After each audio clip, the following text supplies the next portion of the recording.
There's no organized march. There's no taking to the streets. But students are heard loud and clear. They want a sidewalk. It's bare. It's bare. But I think it's a testament that the university may need to look at a pathway. A dirt path has appeared in the grass behind Belk Library. It grew after countless number of students walked across the field. It's the old tragedy of the commons. It really doesn't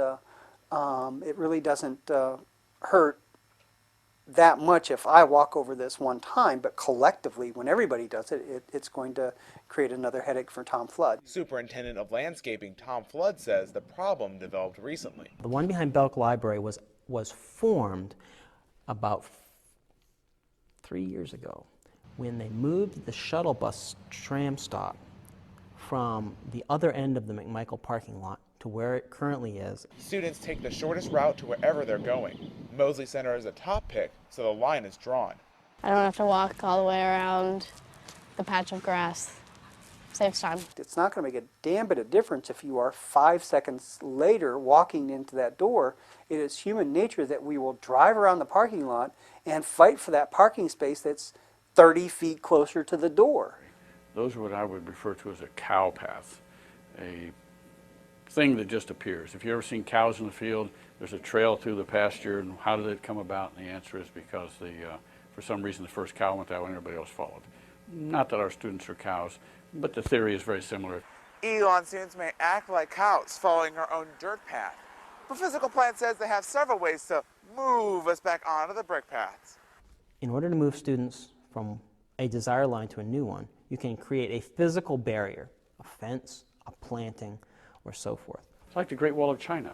You're trying to keep the Mongolians out, and you just kept building this great wall over all the mountainsides. You follow the logic of that? The Chinese were trying to keep Mongolians out. You're just trying to keep people off the grass. There have been times when these attempts worked on shorter paths. In the 1990s, there was a heavily used path behind McEwen School of Communications. To combat this, Elon installed a barrier of thorny and scratchy bushes. Nobody broke those down. And to this day, which is now 10, 12 years later, there's no path there. But with the long paths, combat may be pointless. In Tom's case, he's fighting a losing battle. Is this something we can manage? Can we come in and aerate that and reseed it or even resod it in the summer? And we tried that a couple of years in some of these places, and with only minimal success. There's just too much of a traffic flow from that part of campus to the other part of campus connecting it. And I would almost give it up at this point and make a sidewalk. Before Physical Plant decides to build a sidewalk, they must be cautious. The reason it wasn't built when it first showed up is it's expensive to build a sidewalk. We thought that perhaps pedestrian patterns might change with the KBC coming online.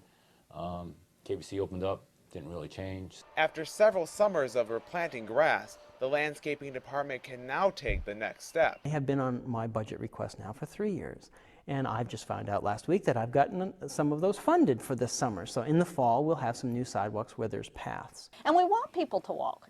I mean, we want people to walk around campus. There may be a few differences between Elon students and cows, but with the amount of herding Physical Plant does, it can be easy to see the connection. Aren't they animals? Aren't we animals? I mean, what's wrong with that?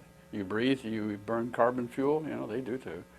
Maybe you could argue they don't go to school, but after that, there are parallels.